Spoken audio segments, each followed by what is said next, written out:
హాయిని మరిచిపోదు మనసు.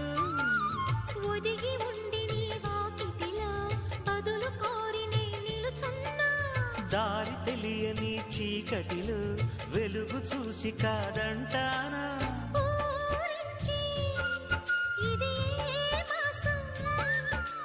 ప్రేమించే ప్రతి గుండెను అందెల సందడి చేసే హేమంతం ఇది.